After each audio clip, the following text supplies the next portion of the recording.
I have not had biscuit and gravy today. Oh no! I did just have pizza though. He's obsessed, Luke, with biscuit and gravy. Oh, really? We're live now. All right. Welcome to Season 1, Episode 3 of Dead Life. This is our special guest this evening is Ernie Pack from Packman Paranormal. Denise, hopefully I'm saying that right. She couldn't be on. She had a back thing. Yeah. She's at a immediate care center right now. Hopefully she's okay and gets better soon. And we have another special guest that I'll let Ernie tell you all about that in a few minutes. They'll be here in about 10-15 minutes. I also have Miss Jan Gregory with me. Hey, guys. She's been with us on our podcast since we started, and we've been working together at the Ross Opera House in Cynthiana, Kentucky here a few weeks ago. That was a great experience, and hopefully we start working together some more if this weather clears up. That's a place I need to get to. I've heard a lot of good things about the Ross Opera House. Have you not been there? I have not made it there. Oh, yeah, it's awesome. It's a great place to go. It's cheap too. It's $60 to book it for 2 people and $30 a person. So that'd be a good place to have like a event. Definitely make some money there for the Waverly Hills thing. I know the owners there, so they told me just to call them anytime that I want to do something like that. Okay. I think they can have up to, I think it was 600, Jan, there, or yes, like 600 people you can have in there. Wow. Okay. So, it's that would be great place. We had a great night. Mm-hmm. I've heard nothing but good things about it. I mean, a lot of people have gotten some great evidence out of there, and I really want to get up there, but I just never had made it. Yeah, they almost shut down. I don't know the exact date, but the people that created mine went blank. Walking Dead is from Cynthiana, and they donated money to the theater to keep it open. So cool. That really helped them. And there's a mural behind it. It's got 4 characters on it of The Walking Dead. It's real neat. Nice. They also I was a big fan in the early days of The Walking Dead. It kind of got weird after Rick left the show, but you and me both. The same way. I like the earlier stuff, and then a lot of shows do that. They just dwindle off. Yep. Any show that's on for a long time, it's kind of hard to keep people watching it for the original content. Exactly. But I'm glad everybody being here tonight. We are now called Dead Life, which we went 2 episodes with no name, so now we're building that up. So there's so many. The show with no name. Yeah, I was gonna leave it at that. Just it's a podcast, we're talking about dead people. So, I don't know. I enjoy what I do. I've been in it for about 2 years now. This year is amped up for me. This month is totally booked solid. I'm trying to work with as many new people I can, as many people I'm trying to learn as much as I can, because when I first started doing this 2 years ago up in Somerset, Kentucky, I did not know what I was doing. I was just walking around a graveyard with a camera, scared to death. Still to this day, I'm walking around with the camera, scared to death, but at least I know a little bit what I'm doing now. So, it's a learning experience for everybody. And I think if you learn how to be a paranormal investigator first, it's a lot better off in the big end. Yeah, a lot of people watch TV and they see, an hour episode, and the folks on the show, they catch 5 or 6 good pieces of evidence in that hour show, and they're like, wow, it's just everywhere. Well, what they don't realize is that those shows film for a week to get those 5 or 6 pieces of evidence. It looks like they caught it in one night, but no, that was a week that they spent at a location. Even one as active as, say, Waverly Hills. They spend a week to get, enough to put a 45-minute show together. Without the commercials, that's about all of the show that there is about 45 minutes. And so a lot of folks that have gotten into this field, especially recently, they they have the wrong impression about how to go about things. They see guys on TV taunting spirits, and I'm not going to name any names, but you know who I'm talking about. And that's not how it's done. These are people that we're dealing with. And Yeah, that's Yeah, definitely true. exactly. They need to be respectful, and they don't realize that. yeah, that's the main thing I would tell anyone new to the field is just remember that you're dealing with people. A lot of times their stories are very sad, very tragic. Uh, and go in there and talk to them like you would someone that was going through something very tragic or had just gone through something very tragic. And you're a lot more likely to get a response from them. Right. And then just treat them like people. That is true. And I watched a lot of different people's, whether it be on YouTube or watching people's lives. And a lot of people work differently. I think I do better with less equipment and just going in there trying to figure out the location first, because this equipment is expensive. I got small boxes, a couple $100. You pay all this money to go places, and people get let down. It definitely depends on. I think everybody's. I think everybody's got an aura. It's kind of easy, like a negative. If somebody's got negative energy and somebody's got a good energy, and then I think that affects a lot of things that you get. And definitely if you got a lot of people at a location as well. Only the big place, I guess, I'll bring up Waverly Hills because we're going to talk about the Save Waverly Hills tonight, and that's my bucket list. I've always wanted to go there. I was like, oh man, since I was little, I've always liked history of places and didn't even know what paranormal investigating was. You've seen the TV shows when you're growing up, but it's I went there last December. I didn't know anything about the Save Waverly Hills. Well, I seen it, but I didn't understand it. I didn't know what was going on. But now I'm totally understanding everything, and I guess we'll go over all that so everybody can know what's going on there. And definitely on board with trying to help with that as well. We had a lot of people there that night, and it was just. I want to go back with less people, but I don't want to go back till everything's set in order and everything's right. And a lot of people don't understand that, but it's we'll try to help them. With Yeah. that one. It's a long story with a lot of layers to it. I grew up here in the neighborhood. Used to sneak into Waverly as a teenager. Eventually started going up there helping out, volunteering. Worked my way up to where I was an overnight host. Left for a while, came back as an overnight host, left again, came back. That cycle repeated itself a few times over the years where I was there and then I was not there. But I've spent a total of probably about 13 years off and on in there. And it is an amazing place. I mean, there are a lot of stories in that building. There are a lot of spirits in that building. And it's someplace that's very dear to me.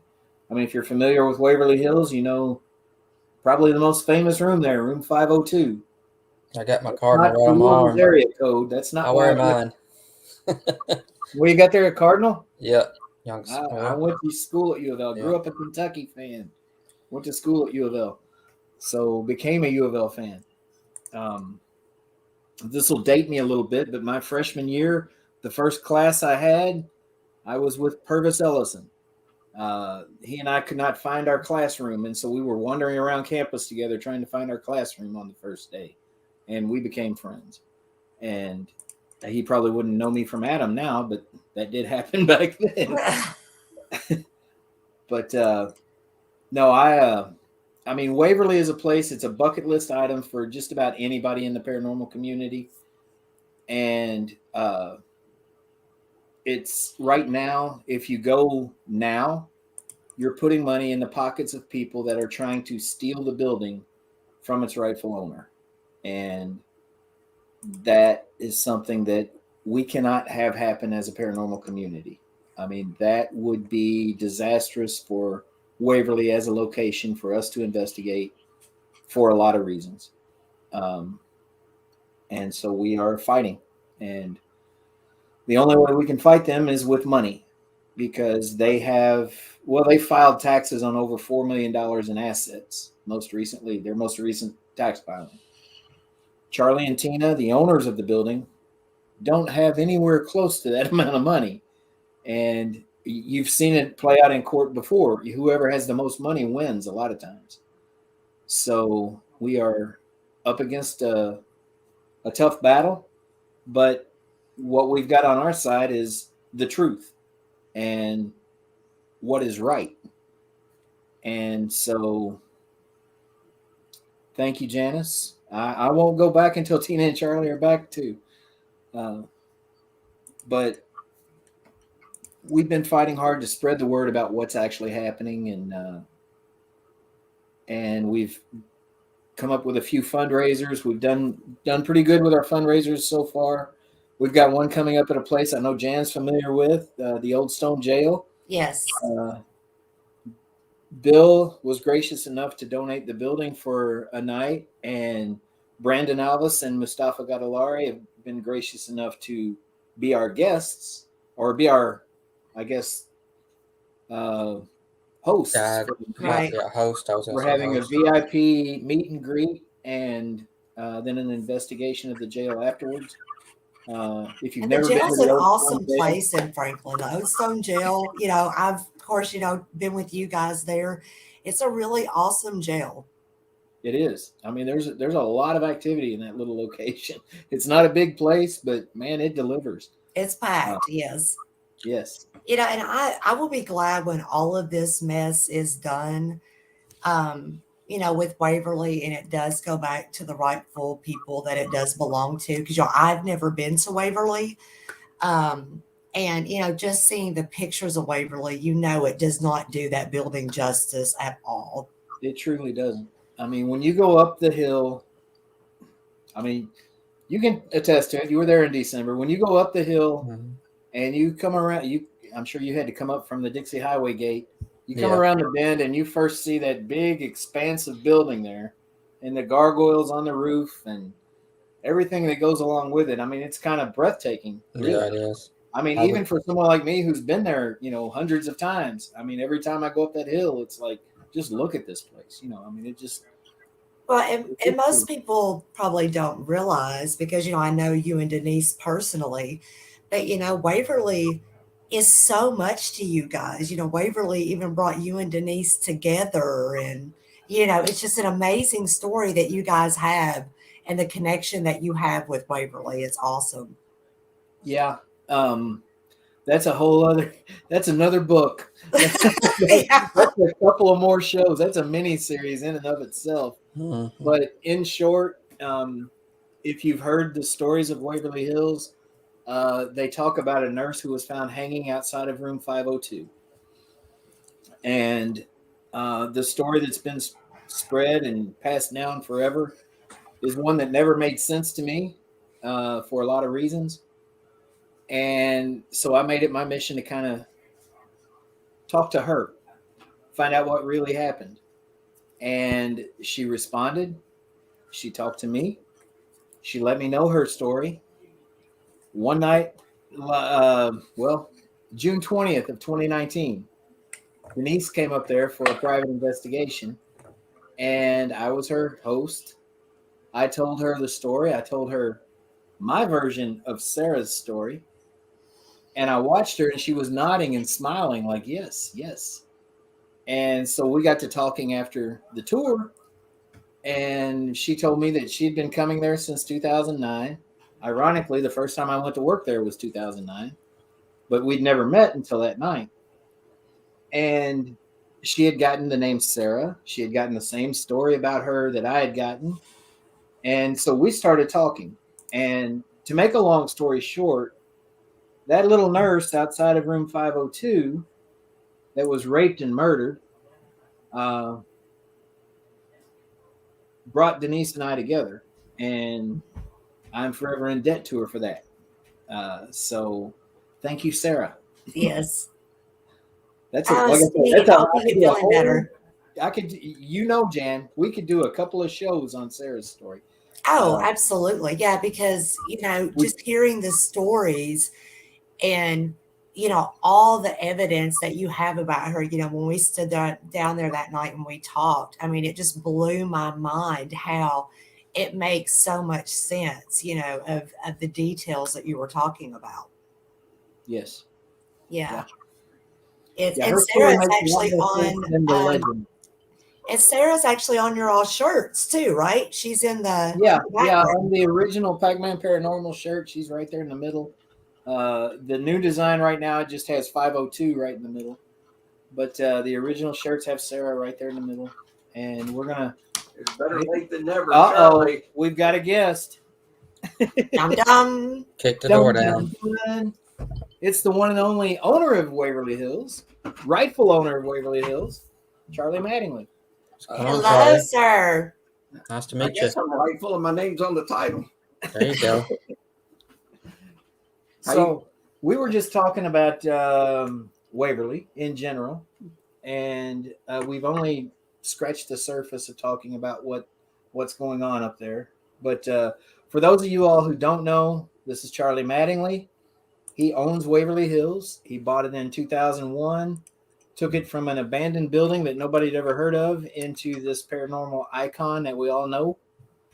And every bit of work that's been done up there over the past 20 years this man has done it. So Yeah, it's been a lot. Been a lot of work done up there over the years, and I hope to continue that. But all my efforts of restoring the building kind of came to a halt a little over a year ago, almost 2 years ago. Uh, I had a little bit of a health problem, and so does Tina. Tina still still having issues. We're going to have a pretty big operation with her on the 18th of this month. We'll be up in Cleveland for quite a while if Barris recovers. But when all this happened, I think it was decided by a nonprofit board, which basically it's a nonprofit that I formed and put the first people on the board and thought they were people I could trust. I think they decided that they could run it better than me, and that's yet to be determined. Maybe they can, but I haven't seen it so far. I don't know of all their plans, and I don't know of all their financial statements for being a nonprofit. I still don't know many things of where all the money's going.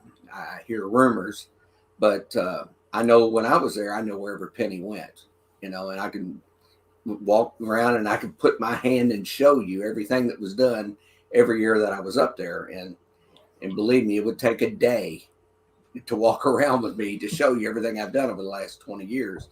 And this was done on a shoestring budget where basically I did the work and then I would kind of put together a haunted house, run this haunted house, bring in the money, and then take off on my next season. And then we got a little bit more popular of doing tours on Friday, Saturday nights, and then overnights, which ended up bringing in a lot of money. And that's what's still happening up there today. There are still people taking tours and doing overnights, and that is bringing in some really good money for that building. for the lawyers. Well, Hey, it's supposed to be for the building, but I have no idea of the amount of money that they've spent on lawyers, or what they've actually spent on fixing something on the building, and were the things that they spent the money on very effective. And I really don't know, because I don't go up there, and I don't go up there because of I don't it's not my preference. I would like to just be able to walk right up there, but it being it's my own my own grounds, I've kind of been instructed by their lawyers that I would be trespassing to come on my own ground, and they asked for a 3-day notice before I come up there in why. And so to keep What? issues down, I just stay away, because if I go up there and do something, then they complain, and then the complaint goes to my lawyer, and then my lawyers have to answer back, and so it costs me money. And so I'm thinking, wow, This isn't good. We're spending money that should be spent on the building on lawyers to attack me, and then I'm having to pay lawyers to answer their attacks. I went up there to fix some little spots on the road, and then no sooner I got home, there was already a letter from the lawyer to my lawyers that I was up there disturbing their peaceful use of their leasehold. I think that's how it was termed. And How can you not find peace at Waverly Hills, as big as this place is? Yeah, that's well, crazy. Yeah, what I suggest that all you guys do, because you're just hearing me talk, and so you don't really know me, but I would suggest if anybody out there listening has a friend that's a lawyer, have their friend that's a lawyer download all of the minutes, every complaint and everything that goes on in this case. Just download it and read it. And then if you don't read it and sit there and scratch your head going, oh my gosh, what is this? Some people might call it a nuisance lawsuit. And what that is basically meaning is that they lodge a bunch of complaints against you, and it goes through a court where you have to answer it. And if you don't answer it, well, then there's a lot of problems. And so you lodge a lot of complaints, and then the person you lodge it against has to spend money on his lawyer to answer these. And this causes a nuisance to me, and it costs me money to answer these through my lawyer and into a court in front of a judge. And so I would suggest anybody, if you've got a friend that's a lawyer, if they want even help, send us your lawyer's phone number or something, but just download this, because anybody can get public court records. And so if I'm up here saying or spouting something off and I say it wrong, that could be one more complaint against me. So I got to be pretty careful of everything I say, because I don't know what they're using for evidence, but so far I haven't really seen anything. Everything they've complained about, I've had an answer for so far. And it's dragging really slow. And what the problem is, the more this drags on, the more they're in control up there, the more money they make by doing tours and overnights. That's more and more money they get to spend on lawyers to run me broke. And basically, I've been somebody who's worked my whole life. I've saved money. I put in retirement funds, and I've got inheritance from my dad, so I am not broke. But that's my retirement, and I'm almost 65, and I'm going to be starting to dig into it. But my income for me and Tina it just got raised this year. I think it's $2,500 a month. So me being on a medical disability, I got a pacemaker, defibrillator. I've had some heart problems and a few other little things. It put me on disability. And so here I sit with everything I've ever worked for, invested in that building up there and all those grounds, and now I don't have it. And so now I go home and I look, well, I'm making $2,500 a month. How do I stretch this $2,500 to pay all my bills? And legal fees. And then on top of that, I've spent more on legal fees than what my house cost. So, Wow. These are all tragedies of life. And what's happened to me has probably happened thousands of times all across America. There's tons of businesses, old businesses that have done good over the years, but they're not really progressing or anything. The owner of the company probably doesn't owe any money on it, but they're making some money. And then you'll get these corporate people that come in there and they'll buy up the company, and then they'll bust it all up and just take over. They get a hostile takeover. It happens every day all across America. So basically, I took a building that nobody wanted and that I couldn't get a loan on. Nobody could. It doesn't have an occupancy certificate or anything. Bought this thing, paid for it, fixed it up where it didn't have any electricity, plumbing, anything in it, got it up and running, making money, and then someone else just comes on in and says, oh, look at all this here. Well, what do you owe on it? Nothing.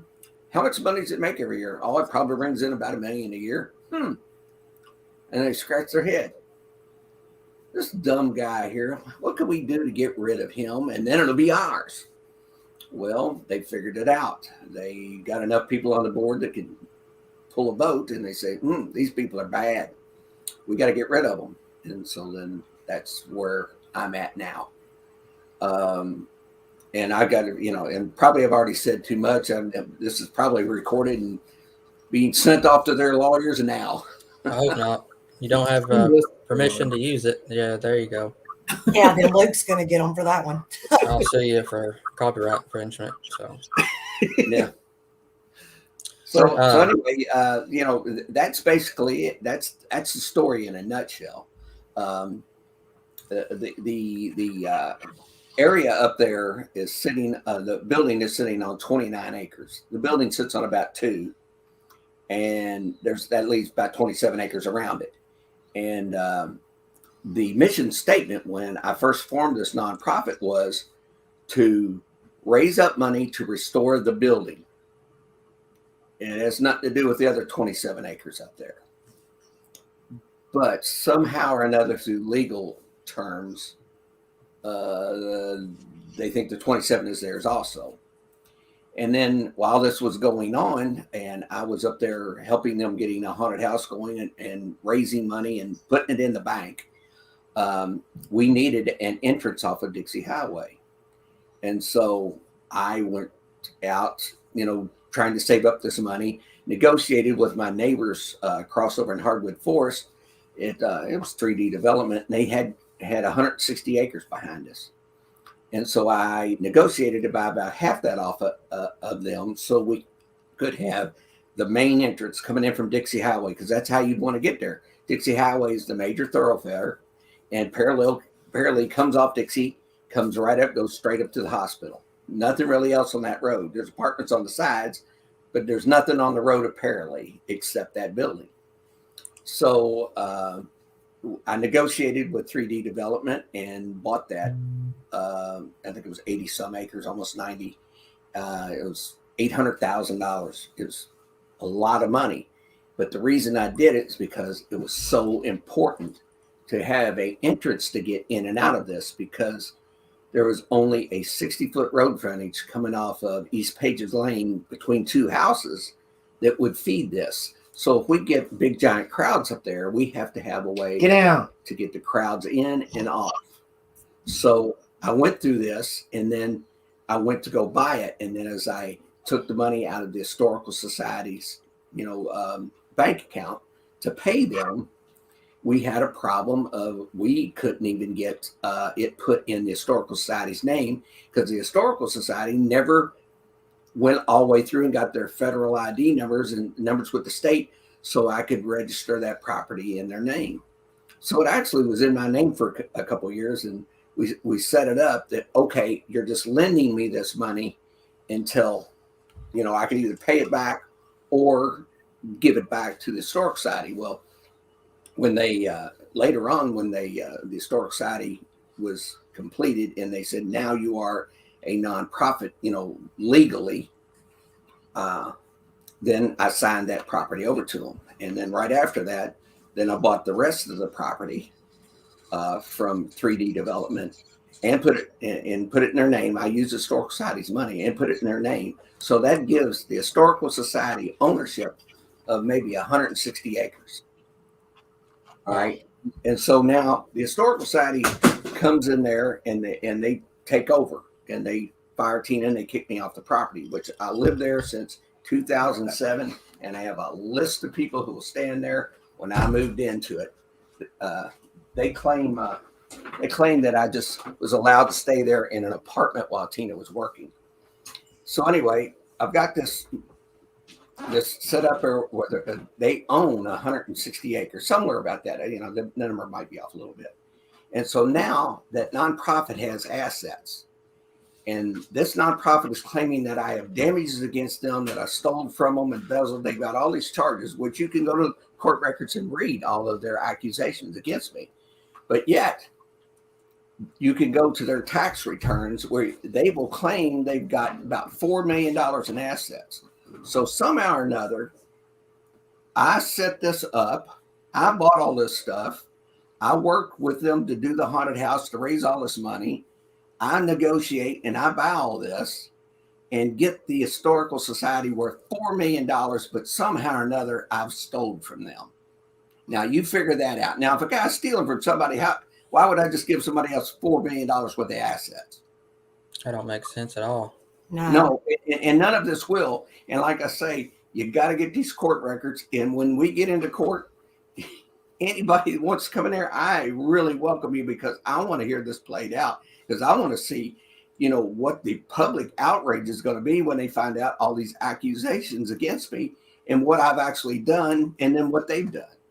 And then it just doesn't make any sense. And right now it's a tragedy. A lot of layers to this story that we can't talk about. Well, I probably already said too much. Like I say, my lawyers are probably going to be mad as hell, because they're probably going to get a pile of letters come Monday morning. Ooh, Charlie, accused us of this or that, which, it could happen, or maybe it won't. I don't know. Yeah. But, there's a lot of things that Charlie can't talk about. I can't talk about. And I saw where there was a question there about, how can they take it? Oh, here it is. I'm doing all this by myself, so it's I gotta watch these comments and roll the banners. So it's all new to me. It's all good. All right. Well, This is from Haunted Expeditions. It's a team we work out from Tennessee, and they had a question. Okay. Well, how can they take it? Well, hopefully they can't. But right now, they are doing a pretty good job. And what this amounts to is, I'll give you an example. Say you live next door, to your neighbor, whatever, and you hit the lottery and you won $20 million, and you decide you just hate this neighbor next door. Well, you could take that money and you could find charges to put against him until you drive him nuts and you run all his money out. Every time he comes outside and sneezes, you can throw another lawsuit against him. And every time you put a lawsuit against somebody, they have to answer it. All right. And until it gets to a point where they can get a good enough foothold that they can get rid of you. So if anyone out there thinks that it can't happen that to it you. can't yeah. I like to go to a John Dutton quote. Do you know who John Dutton is? No, I have don't. no idea. I'm sorry. Watch Yellowstone. Oh, for the show. All right. Now, are you getting it now, Yellowstone? Okay. Well, John Dutton, he's fighting something like this, where he has a bunch of land and everybody wants to take it away from him. His quote is, build something worth having, and there's somebody out there that's going to try to take it away from you. And that's a constant in life. And it's been a constant in life forever. So what's happened to me? Well, I built something there that's pretty good. Now somebody else wants to take it away from me. Sounds just like when Nikola Tesla was trying to battle Thomas Edison. He didn't have enough money, and he pretty much had a better invention, and turns out free electricity for everybody. That's I've researched. He was trying to do a good thing, and that did not work out the way he wanted it to. Edison had the money behind him. Yeah. And he had the government behind him. He had J.P. Morgan and Chase. I could go back in time. I'd love to talk to Nick Tesla. Yeah. I would love talking to him. There has to be so much in that guy's brain that I would just like to get a better understanding of. A genius, yeah. It's just sad that you're having, that you and your wife are having to go through this, because, Waverly is so well known, even outside of, the paranormal. I have a 16-year-old son and a 13-year-old daughter and a 19-year-old. And that is one of their dreams, is to go to Waverly, just to even stand outside of it. Yeah. They love history. They want to learn the paranormal and get into it more. And it's just so sad that they're taking something that is that rich in history and they're just wanting to more or less destroy it. Well, I don't know that they really are wanting to destroy it, but I just haven't seen good motives yet. Right. Well, yeah, because everything you hear, there's nothing positive about it. Well, and from what I hear, but you can't base everything on what you hear. I need some proof. I need to see financials where they can show me that they didn't squander money and they actually did some good with it. from what I see now, I know that they have got people on payroll that never were before. So I would like for them to compare what the payroll is now to what it was 3 years ago. Put the utility bills together from 3 years ago and today, and let's just look at the difference. And if you could do that, that should be telling you something. You know, I don't have the answers, because since I have been more or less forced off this hill, and I wasn't forced off with like the police. It was just threatening letters, and I was looking at, oh my gosh, I don't want to fight. Me and Tina are sick. We don't feel good. It would be good for me and Tina to separate from all of this drama that's going on up there. So we said, well, okay. They gave us a deadline when to leave, and we left. And maybe it was a giant mistake that, as soon as I left there is more or less what maybe someone might perceive as just abandoning, which wasn't it at all. We didn't abandon. We thought that the nonprofit people were going to try to take over and follow what I was doing, but instead it became let's kick them off and we're going to do what we want. They have basically assumed ownership of the building. And wait, I didn't mean to cut you off. I got the Save Waverly Hills rolling in the background for everybody to see. And this is one of the main websites, Save Waverly Hills. It's on the banner. If y'all want to kind of tell everybody about this. And then I got the other one right here. This is just the GoFundMe, I think. Yeah. So I got both of those up right now. I didn't mean to cut you off, Ernie. Or Charlie. Oh, you're fine. You're fine. I don't know where I was going with that anyway. But well, if folks do go to the website, we've got these shirts that are unique to the Save Waverly Hills website. This is the front of them, of course. The back of them looks like this. They're glow in the dark, and they're really cool. We've got other merchandise. We've got here we are. Here's your merch right here. Save Waverly Hills pins. We've got Save Waverly Hills tumblers, and all the proceeds from the sale of any of these items goes directly to help Charlie with his legal defense fund. We also have an event coming up March 4th at the Old Stone Jail. We touched on that earlier. Brandon Alvis, Mustafa Gadalari, the authors of #1 best-selling book, Elements of a Haunting. I think I've got a copy around here somewhere. I don't know. Yeah, here it is. Boom. Right there. They're going to be hosting meet and greet and investigation at the Old Stone Jail on March 4th. We've still got some general admission tickets available for that. The VIP tickets have sold out, but we do have general admission still. We've also got on March 5th, Flumery Promotions is doing an event also with Brandon and Mustafa at Park City, Kentucky at the Grand Victorian Inn, which is a beautiful location. I mean, it's a bed and breakfast that I used to go past there all the time when I worked for the railroad, and it was just dilapidated and falling down, looked like Waverly did before Charlie bought it. And the Carroll's husband and wife team they're notorious around Kentucky, or not notorious, famous around Kentucky for buying these old properties like this and restoring them. And they've restored the Grand Victorian Inn to a beautiful bed and breakfast, and it is haunted as hell. And so Flumery Promotions has that event going on, and Ray Savino, who owns Flumery, has agreed that anyone that can prove that they bought tickets to both events, the 4th and the 5th, he'll donate $30 from every ticket that he sells to those people toward our cause as well.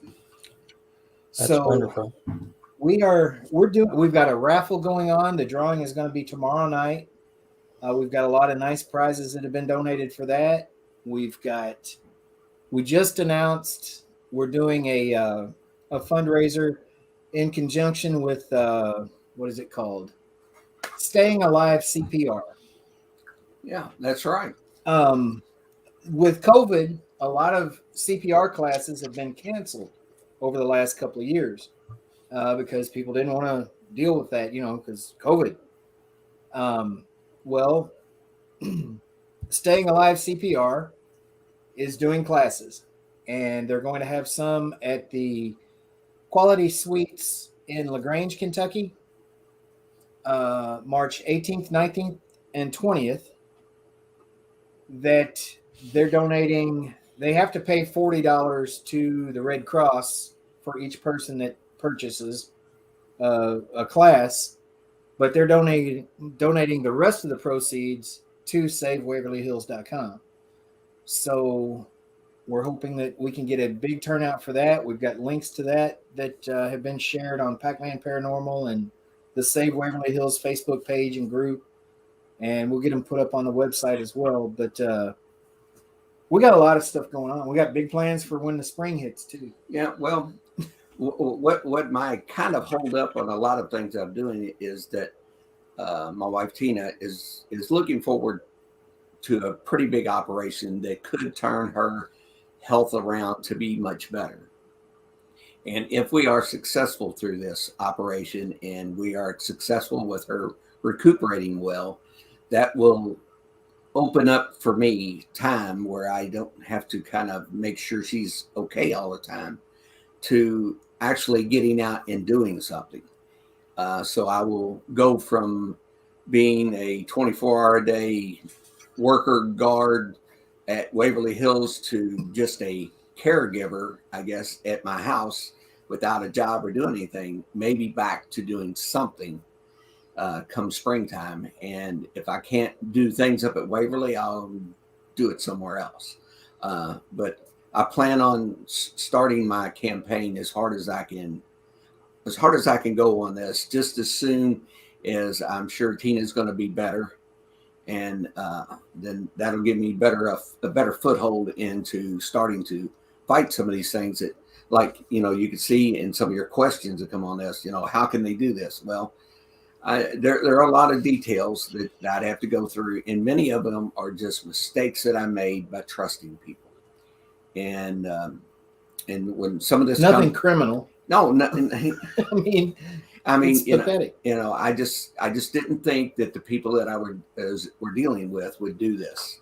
And I don't know that they've done anything illegal, but what they've done sure is cold-hearted. I could say that. Yeah, I didn't know any of this. I was telling Ernie the first time I went to Waverly Hills was last December, and that's the first time I've been up there. I went there when I was in high school, and that was for when you had the haunted house there. So the first time I've ever been there was a haunted house, and I was like, whoa, I want to come back and do the overnight. And when I was younger, that was a lot of money back then. I wasn't into the ghost hunting or nothing like that. I wasn't into paranormal, but just seeing it for the first time when I was younger, I was like a Majestic. It's one of those top places in the world that is a paramount to, the paranormal community, and people should, if you're trying to protect a place, this is what it's hearing everything, what Charlie's saying, what Ernie's saying. This is not, I don't, it's just, they're not trying to do the right thing in my opinion, because you don't kick somebody out that's been there for that long. You've done everything for Waverly Hills, and then just, Plus, boot them out the door. Yeah. Yeah, I mean, owns the damn thing. Plus, it's got the deed to it. So, I own it, and I bought that place. Yeah. Hope everybody can listen to this podcast and listen to your story and, get behind your movement. And hopefully I can make it out to some of these events for you all. And I was telling Ernie, there's a place in Cynthiana, Kentucky, Charlie, I don't know if you've ever heard of it or not, but it's called Raw's Opera House. And I was telling Ernie, so I'm going to get with him after the podcast. And I'm going to try to do something, one of these events for you guys, if I can help out, do tours or whatever, and bring some money in too. So if I could do anything that way, hopefully we can get something going, try to help you out. Well, I appreciate all the help I can get. Oh, you're welcome. And one thing I'd really like to put out there is I don't forget people who are my friends that help me. Maybe somebody else that thought they were my friends might not feel the same way, but I don't turn my back on people who are my friends or people who help me. I will in turn do whatever I can to help anyone that helps me. And so, as someone might want to help me, with my funds for my lawyers, I hope one day that I could pay them back somehow. Either pay them back with my own money later, or something like that. But I just want everybody to know that it's appreciated any help they give me. But I fully intend to help anyone in any way that it helps me. One of the reasons Charlie got put in the position that he's in right now is because he wouldn't reach out for help because he's not built that way. And so it's real humbling for a guy like him to see all the support and the help being offered his way. And he feels like taking something for nothing is not right. Well, that's the problem with up here at Waverly now, is that as I wrote up our mission statement of what we wanted to do at Waverly, it was restore the building by raising our own funds. I didn't want to go to the government to try to get a grant. I didn't want the government to have their claws into us. And I didn't like all the waste that goes into this also. And so I wanted to do it totally on our own. So whoever helps me do this, you can sit back with pride and say, I built this myself. No one gave me anything. And that's how I was brought up, that nothing's free. You work for everything. And if you don't work for it, then you're not going to respect what you got. And so right now, I'm wondering if the people who have that now have the respect for the building because they didn't do anything to buy it. And they haven't really done any actual work on the building. They've very possibly done some paperwork and spent plenty of time up there, or even did tours up there. But I believe they get paid when they do a tour. They get paid for it, and because we paid our tour guides when they were up there. But I don't want anybody to give me anything for nothing. This is not what I want. Right now, it's the situation that I'm in. And if I don't get a lot of support, it can wreck what I perceive the rest of my retirement will be. If I end up spending everything I have and going through my retirement and paying all of the penalties of withdrawing it early, what will I live on when I get older? And here my whole life I've saved up so I wouldn't be in that position. And now it's looking that could be a possibility. And so that right there scares you a lot. And that makes you want to back off and not fight because you say, ooh, let's just back off on this. But then you get to a point where you're going, you know what? If I don't fight these people, I'm not going to be able to live with myself. How can I live and look at anybody over the last 20 years that came up there and took a tour and handed us $20 for a tour? And then I said to them, thank you for coming because this money here is going to go up here to restore this building. And then now I can't do that anymore. And how do you look that person in the face? I failed them because they were counting on me to get up there, do what I said I was going to do. And now I'm not in a position where I can do that. Now, hopefully after this goes through courts, maybe things will change. And if they change, they will. Well, of course they will. They'll change it, and they'll have to change somehow. But that's why I keep saying that if you guys can follow this court case by public court records and do it, show up at the courthouse if it goes. Yeah, goes to that. When we have a court date, and it's going to be open, where the courthouse is open, come there and listen to this, and see if you don't listen to in court. And then after we go through all of the, whatever you want to call it, that the other lawyers are going to say against me. Bullshit. Well, and then just listen to my answer. And then you put it in your head. Does what I say make sense? Does it fit? Or what? And so common sense, if common sense rules this, I don't believe there's any problem. But you can't always control a jury, or if we let a judge decide, because we don't know what's in their head. And so there's always a risk when you go into a court.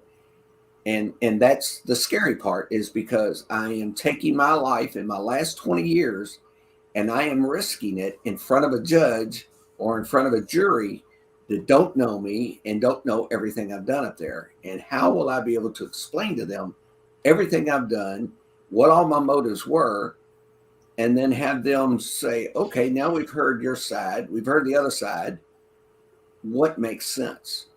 And so I hope that anyone that comes to these court dates, whenever they are, we still don't have any. We've had a little bit of a trouble. The judge that they appointed to my case ended up retiring, and so the governor just appointed somebody a couple of weeks ago that is trying to pick up all of the court cases from this other judge, and so that's one of the things. It's a giant holdup, and the more time that goes by, the more time they're on the Hill doing overnights, doing tours, and collecting money. And doing construction on your building without your permission. Yeah, that they supposedly have changed locks where I don't even have keys to get in my own building. Supposedly, they've not forwarded me any keys or informed me that they're changing locks. And from what I understand, that they went in there and built walls and done electrical work and everything that I know nothing about. And so I would just like you to think for a second. Hey, you have a rental house next door and you let somebody move in. And then you go over there and you see what are they doing over there? And they're building walls and they're putting in electricity. Well, you can't do that. It's you don't allow your renter to go in and do that unless you agree to that you're going to do that. And then you go over and try to get in the house to see what they're doing and say, "Oops, my keys don't fit." And so put that one out there. How could that be a healthy lease? What's up, Shannon? What's going on, Shannon? Hello. Yeah. Charlie Chainsaw, yeah. He's been, Charlie Chainsaw been with us a long time, and Charlie is even one of the witnesses that I lived on that property way before the current attorneys are claiming that we were just allowed to stay in an apartment. So he's on the list too. He's there to back me up. That people know me back all the way to 2007. It was a little less than 5 years after I got it. I finally got the place in good enough shape where I could actually start living up there. And we started staying up there inside a travel trailer that I bought from a friend of mine at work. And we stayed in it until I was able to get, the basement and the bottom of the laundry room done. And that was in 2007. So from 2007 to just, a little over a year ago, that was my home. It was on my license. It's on the census. The census come up there and even took census. Who lives on this property? That's me. And tons of people, visited me and saw me up there and knew I was living up there. But yet, if you look at one of the complaints, which is a court record, which I keep saying, please get a hold of. Go look them up. Yeah, they say, well, we allowed him to live in an apartment while Tina worked there, and that's how it reads. Maybe not exactly those same words I said, but I encourage you to read them for yourself. I just think it's sad what you and your wife are having to go through. Oh, well, if you put the mental stress on top of our actual physical problems that we've had, it's tremendous. You never, if you are in a situation where you're fighting for your life, if you've got something to live for, there we go. You can pull through, baby, where you don't. But now you're sick as can be. You can't get better.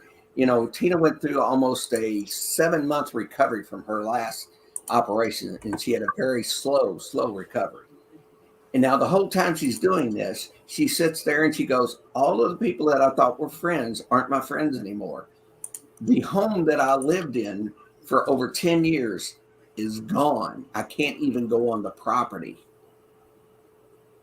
Now put that on top of all of the problems that she has. Now, how can that be helpful to your recovery at all? And how could someone with any kind of conscience do that to another person? They don't. I'm sure that I got people that aren't my best of friends. I don't know if I want to call anybody an enemy, but even if there's somebody I really disagree with, I don't want to see them go through a terrible medical time where they might not make it. You know, Oh, it's not what I absolutely. want to see. And if there's anything I could do to relieve their pain, even if they're somebody that's not my favorite, I would do it for them. But instead, people who used to hug Tina and give her a kiss on the cheek and say, "We love you, Tina," they're the same people that are doing this to us. And that betrayal that Tina has to, deal with every day in her mind, it's just more than a person should have with the serious medical problems that she has had. So, And Johan just disappeared. He's gone. Yeah, Luke just went. Yeah, he He gone. completely left us, didn't he? He's like that. Well, I I hope, that everything goes in your all's favor. I have a really good friend named Tina that lives in New York, and she knows your wife, and has always spoken very highly of her and you and Waverly. I know she has signed the petitions. She's backing you. I know everybody in the paranormal world is, right? Sorry about that. I don't know what happened. Yeah, you just left us. That's rude. Well, it was Bam. weird because everybody was talking, and then I've got 5G. I never had any problem with my internet, and I lost everything. And I thought that everything went down, and I was getting ready to start messaging people. So No, I don't we're still know. here. We were carrying the torch for you, brother. We Thank kept it you. going. Yeah. We I got don't you, know. Luke. It's okay.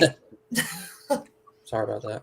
But I want to wish you, guys the best, because I want to come to Waverly, but I'm not going to come to Waverly until it is truly in your all's hands.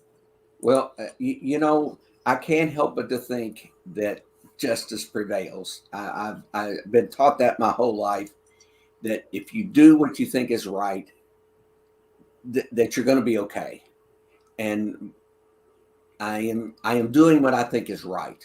Whether someone else thinks it's wrong, that's their opinion. But in my opinion, I'm doing what's right so I can live with myself and everything that I've done in my life, even though I'm sure I've done many things wrong. Well, I've said it 100 times. The only way that you see me be real successful, make a bunch of good decisions, it's from all the bad decisions I made Right. before. That's how you learn, right? Yeah, learn from. and so I have done tons of things that I could have done better, but I've learned from all of them. And with that, I can live with the fact that through all of the bad decisions that I've made, that I am going to make better decisions from here on out. And if I ever get the chance to, I will, implement them, you know, getting back there. See, if my health holds out, my health has to hold out It too. has to.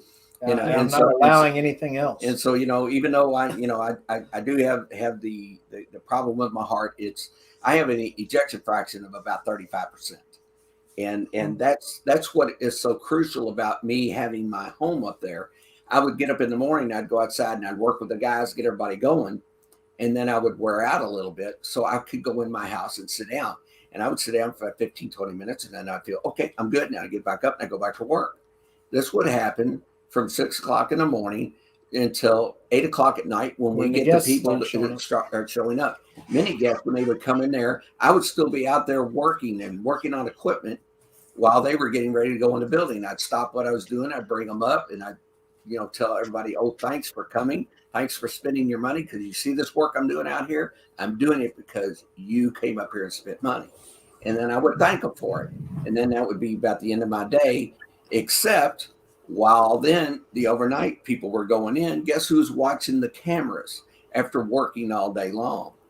And as the tour guide would go in for the overnight, every time they go in, guess who's watching the cameras? Because somebody has to watch the place. We can't let people go into the building without some type of security around the outside of the building to keep some kook or something from coming in on them. Right. So here I would be after working all day, trying to keep my eyes open, just popping my eyes open all night long just to make sure that nothing happens. And then about 4 o'clock in the morning, when the tour guide would leave with the people out of the building, I would get a message or something, on my cell phone saying, "Hey, we're leaving now." And basically, what that was is, especially when there was, maybe we had a pretty good tour guide there, Melanie Turner, and when she would leave, she was always a little bit freaked out a little bit at the bottom gate because it's in the middle of the woods, opening that herself after everyone's gone. So she is there on this road, completely surrounded by woods, and then she has to leave. So guess who was back up at 4 o'clock in the morning, making sure she gets through the gate? And then now I'm trying to keep my eyes open a little bit more until about 6 to 8 o'clock, depending on whatever worker would get there. So there would be someone else on the ground, so I could close my eyes for a little while. So imagine somebody under that amount of work, and we didn't hire too many security guards or people to watch the cameras because it cost so much, because I wanted the money to go for the building, not to pay for security. But we did have some security people who would give me a break so I could sleep every now and then. And so when other people would come up there to do tours or whatever, I would just go downstairs and collapse and take me a nap because I'd been working all day. And so now that I don't have my home up there, for me to go up there and to go back to work, I don't have a place to really sit down and rest as I get tired. So if I get to a spot where my health is good enough and I'm going to be working up there, I've got to have myself a room, somewhere to sit down up there, where the area that I was at is now, I think they keep lawn equipment down there and things like that. And so I can tell you this. I have to build myself back up a place to stay. I can tell you this, and I know Ernie well enough that he's going to agree to it. What you give back, what you give out comes back to you, right? And, you have done a lot of good for Waverly and for allowing people to experience the history, the paranormal, things of that nature. And that's going to come back to you. You are going to end up with Waverly. I'm going to bank that you're going to end up with Waverly. Yeah. In the public opinion court, I believe that I've pretty much got a slam dunk, and I've had so many people, thousands of people, get a hold of me and say, "We were behind you." I don't know how many people are behind the nonprofit group that's in there now, the nonprofit that I formed, even though those people that are in there now aren't exactly people that I first put on the board. A few of them are. And so I don't know what their support is, but I know my support is tremendous. So yes. You're going to have Waverly. Just don't stress. You're going to end up with Waverly. Well, and I can't help but to agree with you. So I believe that the public opinion court, I've already won, but that doesn't mean anything until a judge slaps down their gavel and says, "Right, you guys have just, acted maybe or gone too far, and we're not going to allow this." And I don't know how a judge would rule and how a judge would bust this up, but I can only hope that there is a judge who would have it in their heart and have the common sense to look through all of the lies and the accusations against me and say, well, this isn't any good. You guys have screwed up. And as far as that goes, I wouldn't even hold anything against them if they even, if even something like that happened. I wouldn't even be overly angry at them. I would just say, you guys tried. You failed. It's time for you to go. Get the hell off the hill. And let me get back in here and get back to work. Right. And that's what I would, and I wish that would happen. I wish they would just say, you know what, this is just too much work. I'm not going to do it. But I believe that there's too much money involved for them to walk away. Exactly. Right. And what it comes down to, like they say, there's a crime somewhere. Well, any kind of crime. They said, you want to find, who's involved in this crime, you follow the money. Yeah. Well, follow the money on this. Where's this going? And so that could be an answer to a lot of the questions. We just need to follow this money. Where's all this money coming from, and where's it going? And what's the ulterior motive of these people who put none of their own money into buying it or none of their own time into actually physically working on it to saying, oops, it's mine now. You know, Yeah, that's not right. I think after well, everybody hears like I everything, said, and you know, yeah, you were just one little section of yeah, thousands of people that have got a hold of us that yeah, are agreeing that what's going on up there can't be right.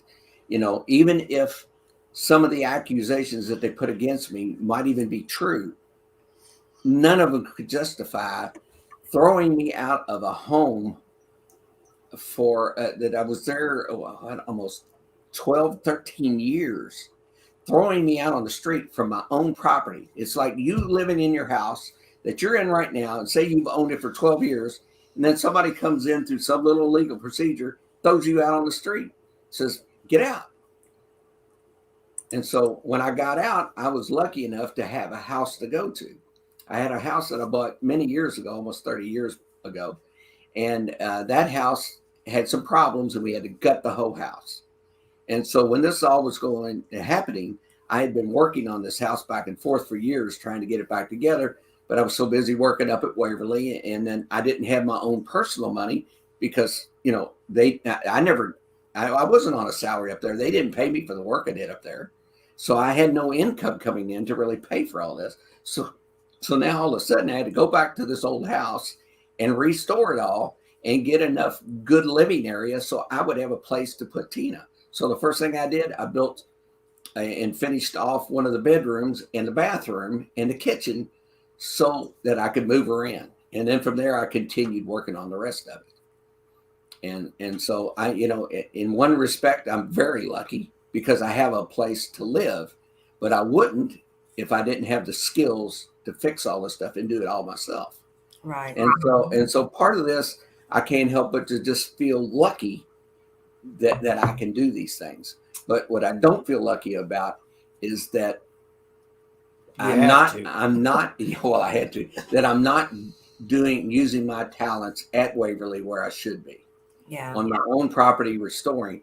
And if you want to go back to, well, why would Charlie want to restore that old building? And I'll take you back to when this all started. This all started the day when I took my dad, when he was still living, I took him up to Waverly Hills. Mm-hmm. And I had got him to kind of tell me some of the stories of when he was up there during the 1937 flood. He wouldn't talk much about catching the tuberculosis. He didn't like that part of it. But he was telling me of how wonderful that hospital was, how many lives it saved, how, you know, he had no place to go. Their house floated away during the 37 flood, and they let him stay up there, let him work up there. He was 17 at the time. Let him Wow. stay up there. He said, you see your face in the floor, wonderful people. He just couldn't believe that there was such a wonderful, big, nice place in the world because he came off a little farm. And when I took him up there to show him the building, and there was not a window in the building, there was not a door on the building, trees just covering everything, vines all over everything, you couldn't even hardly see, trash piled up. And I took my dad up there, and I almost seen where he was about ready to cry, and I could just see the little tears start coming out. And he was saying, oh my gosh, I'm getting sick. I can't take this. And then as we were driving away, he says, Charlie, what are you going to do? I said, well, look, man, it's 29 acres next to a golf course. I could do something with this. And he goes, well, man, it's going to be a shame if you can't. And then a few years after that, well, he ended up dying. And right before he died, we had something along the same lines. And I said, don't worry, Pops. You know, we're doing good up there. We're getting the place all straightened up. We're going to fix it up. So it's one of those things where there's a little time in your life where a few words that were said maybe between you and your family or something kind of stuck with you. Well, these things stuck. And then right now, where I was just saying, don't worry, Dad, I'm going to make sure everything goes well up there, to all of a sudden, guess what? I screwed up, and I can't make that promise come true now. Oh, you will. It's just you're just hitting a bump in the road, but you're gonna have Waverly. But it's still a bump in the road. Okay. Even if it's 2 or 3 years until everything gets back going the way it's supposed to. You know, it's still that fact that I lost time, and I could get money back, but I can't get time back. That's very true. And so all this money that I've lost that could have been raised up there and used to restore the building, that money's lost. But guess what? We can make that up. What I can't make up is the years out of my life that I wasn't able to get things done up there. Right. That's the problem. And you don't even really look at life this way till you get a little bit older. And as I get older and you start to have some pretty serious health issues, which I've had a few of them here lately, and you start thinking differently on what is the most valuable thing you have. It's no longer your possessions. The most valuable thing that you have is your time left on earth.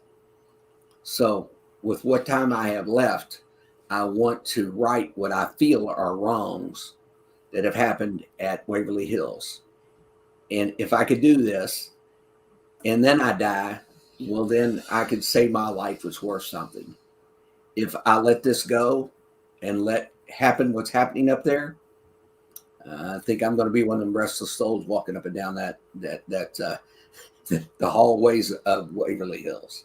Hunt the hell out of them people. That's Scream at them all the time. like, you know, I don't know. Ernie is so blunt. I love it. Yeah. What's that? I said, you are so blunt. I love it. I've got a way with words. Well, he could So say the blunt smooth. things that I can't.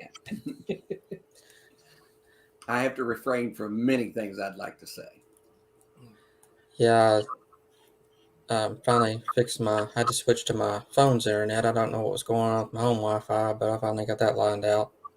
All right, But, good deal. Well, looks like we stayed on live the whole time. So Yeah, I'm glad everything's going all right, and everybody's been in here tonight. I didn't expect I didn't really have a time frame. I usually go for like 30 minutes or an hour, but we've been alive for an hour and 11 minutes, and it's fine with me. I'm glad to have everybody here tonight, and hopefully that Yes. what Charlie said, that's gotten across to people. And if you've not joined Save Waverly Hills, please go savewaverlyhills.com. GoFundMe is the links to all that stuff is in my group as well, Haunted Kentucky, on my page, and it's also with Packman Paranormal. We're going to try to make some of the events here shortly, and I got comments flying. As soon as I hit off comments, they started popping up. So there she is. There she is. There's Miss there's Denise. my boss. Yeah, boss is here. Look like we're doing something. I was playing. Ernie's got to behave now. Yeah. Oh Lord, I'm nervous. Yeah. You'll be grinding for biscuit and gravy again. It's been a minute since I've had any biscuits and gravy, and I'm kind of mad about it. Uh-oh. We'll have to have a biscuit and gravy breakfast get together. We're going to have a paranormal meet and greet, biscuit and gravy. There we go. There you go. I'm all for it. Yeah, we could get us the Rose Opera House. We'll have some kind of event down there, and then we'll have Cracker Barrel or somebody cater biscuits and gravy after Well, the. I don't after know. the That works. I could make some Maybe homemade we'll biscuit up and it there, gravy man. probably I can better. just bust open some biscuits and make us some fresh right there. Yeah, there Yeah. you We go back to Ross. Maybe I You can got to be see the Luke's cook for little you guys. jig, though. go. Jan may or may not have sold me to some old lady on TikTok for some gifts. So Hey, we got that temperature up to 62 degrees. it did. We Nice. had fun that night. Nice. But yeah, I'll definitely get a hold of Ernie, and we'll try to see what y'all want to do for a date or something coming up, maybe whenever y'all want to, and I'll get a hold of the people that own the Opera House, and hopefully we can get something going on. It's a wonderful place. We can have, I think, 600 people, or did I say 600 earlier? Yeah, You did 600. Yeah. So we have a lot of people there, and try to get some money going in for this fundraiser and everything. So that would be a good thing to do. Yeah, we'll be talking about that. I might be able to talk a couple of para celebs into joining us for something, or maybe at least one. I don't know. But We have to find some people that I know. I know a couple people actually. We need He to was get on Ronnie to go. Yeah, Ronnie's he was not on my been, Ross. episode 1 of my podcast. So Who I was that? actually, Kalani, he's on TikTok. yeah, Yeah. Y'all heard of him. I sent him a message. I'm waiting to hear back from him. So hopefully he can get together with us and we'll try to do something. If not, we'll do it. I want to do something. So hopefully we'll have to get that going here soon. This weather's killing me. It's ice and snow every day is not helping me out. Can't Well, get in nothing. hopefully we're down to like the last month of this kind of crap. We don't have bad winters here in Kentucky. We'll have like a month of real Yeah. winter. This is the Hopefully worst we'll we've be had. over it by about mid-February. I don't know. Yeah. It's just Well, because we want to go investigate. That's why. Yeah. I think that's what it Do boils down something to. anyway. Yeah, if It we was- didn't want to investigate, it would be, it'd be beautiful out. It was 5 degrees in Indiana a couple weeks ago, and I was second guessing my my career choices, but I made it through, so it was fun. And I didn't even get to go. I decided to Yeah. go in a ditch instead. She had a detour, a little bit detour. I got to go to Ross, Lord, though. Lord, Jan. Come on, girl. Do what? Come on, girl. Who was driving? Were you driving? Yeah, I was getting ready to go up a hill, and I had to go in a curve and up a hill, and the truck in front of me decided to stop and slow down. And I was like, you do not stop going up a hill. Yeah, I didn't That's the make it. worst thing ever, especially Yeah. when it's snowing. I understand. Yes, I Yeah, definitely want us to book Raymond something. makes a good point. The good news is they're canceling events left and right at Waverly due to the weather. It's either due to the weather or due to the fact that nobody's buying the tickets to the damn place. Yeah, a lot of stuff. But either way, that's money that's not going in their pockets right now. So I'm Right. That's true. I saw where Samson earlier said he can't wait to go. Please wait until this man's back in charge up there. We can't just outright say boycott Waverly Hills, but if you can just put your visit on hold until after this court case is over and this man's back in charge, I promise you we will treat you right up there, and you won't have an experience like what someone was talking about in the comments earlier, how it was a total joke how they were running things. You'll have a good experience and you'll be treated like family up there. Yeah. Well, one thing me and Tina have always tried to do is give the personal touch. And I think there's something about going to a place like Waverly, getting to talk with the actual owners and the people and seeing their motivation doing it, instead of just seeing some people who are on a salary going, well, I got to get these people in and out of here so I can. So let me go read my scripted tour. Yeah.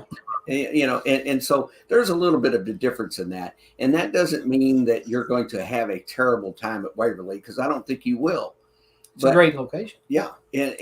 But all I can say is that if me and Tina are there, you will definitely get the personal touch of someone who really cares about the building and put their life into it, instead of someone that, well, this is just a job where I'm making some money.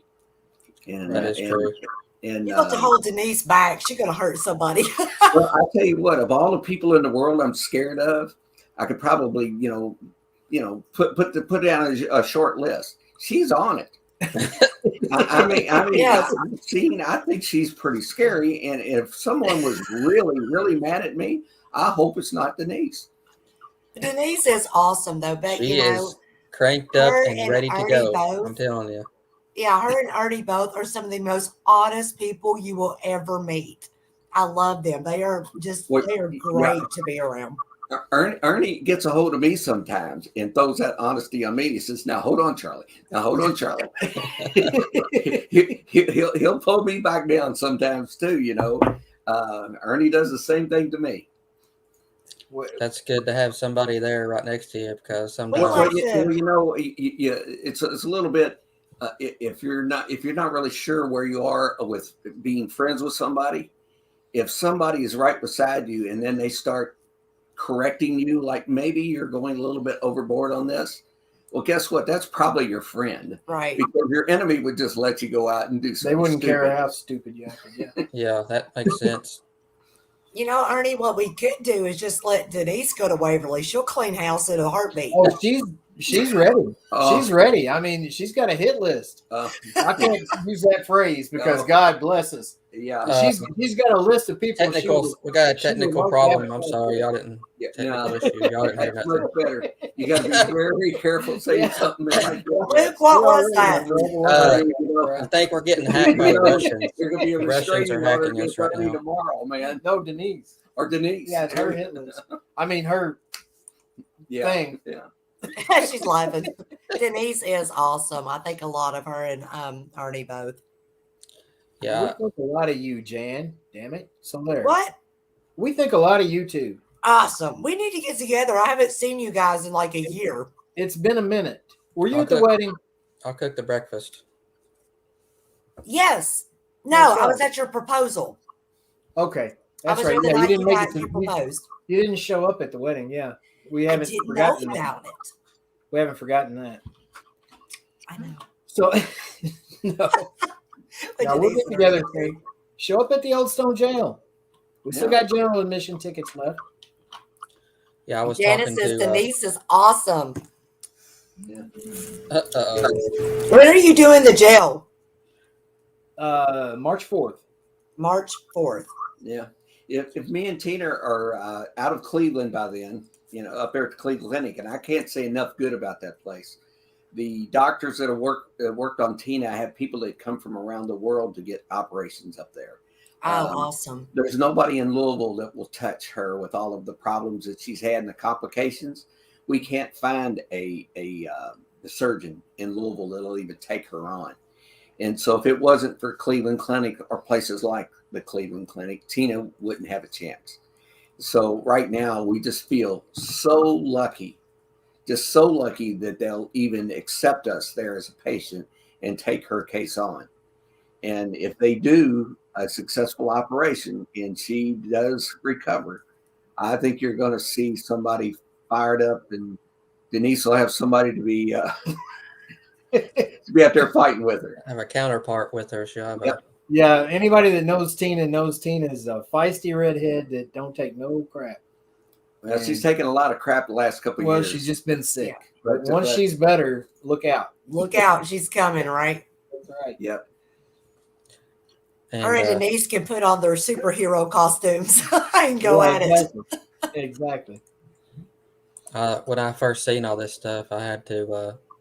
When I started my podcast, I wanted to definitely have something like this on to let everybody know what's going on. And I know y'all's been on other podcasts too, but I kind of wanted to spread the word and trying to get that out there for everybody to understand what was going on. So I seen everything going on, so I reached out to Denise and then you, and I'm glad that you all came today. And I'm humbled to have Charlie here with us tonight to tell your story to everybody. I'm running words together here, so.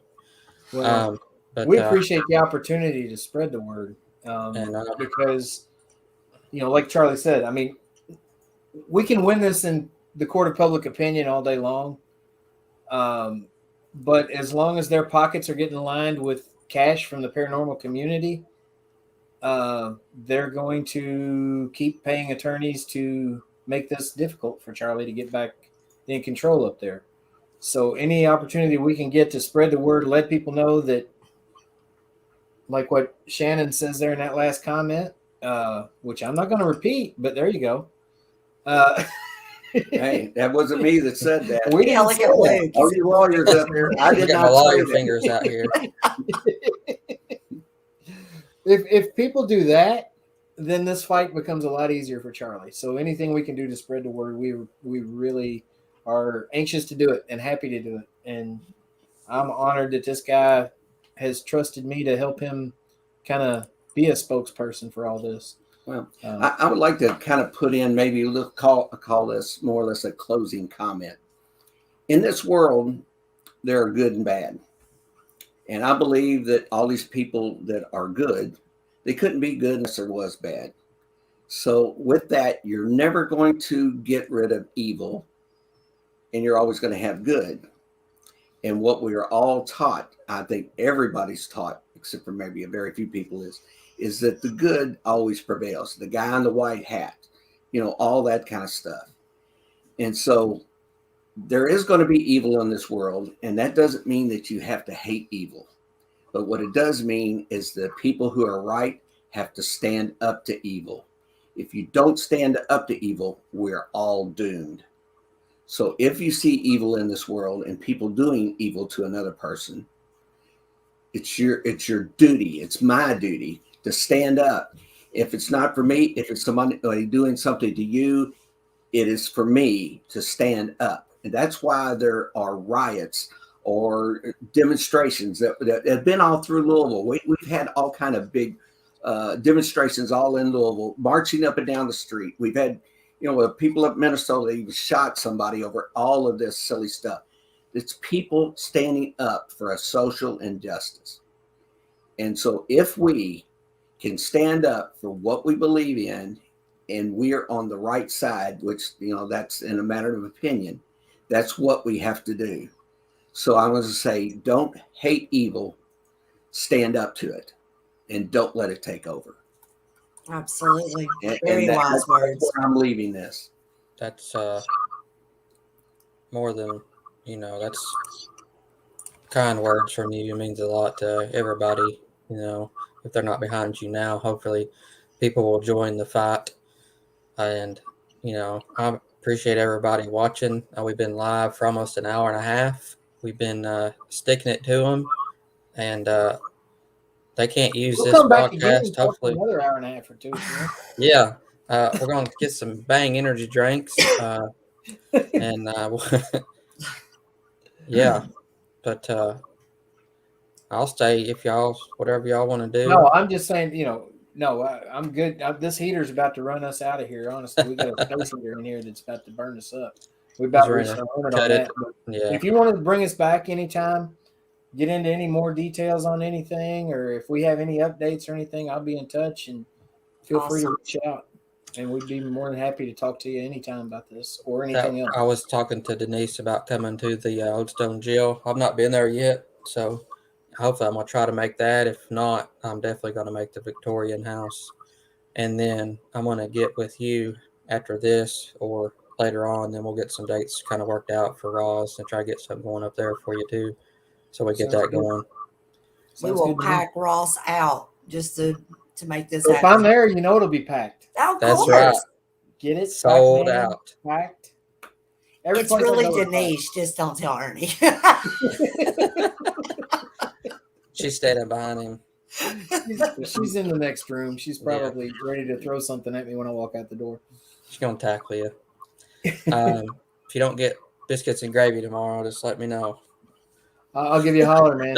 We'll meet at the Bob Evans somewhere or something. There you go. All right. I appreciate everybody being on our podcast tonight. This is a little different, but it's a great cause, and I want to share everything again on my page and on my groups. I appreciate Charlie being here tonight with us. Ernie, thank you so much. And Denise, Jan, thank you again. You're welcome. This is a little bit different tonight, but this is more of educational for everybody to, get their head wrapped around it and help the good cause of Save Waverly Hills. And everybody that's watching, I appreciate everybody for being here, all the comments, and tune in next Saturday, and hopefully we'll have some more information for you all. And I appreciate everybody being here. Thank you all. Thank you, guys. Bye, guys. Thank you very much.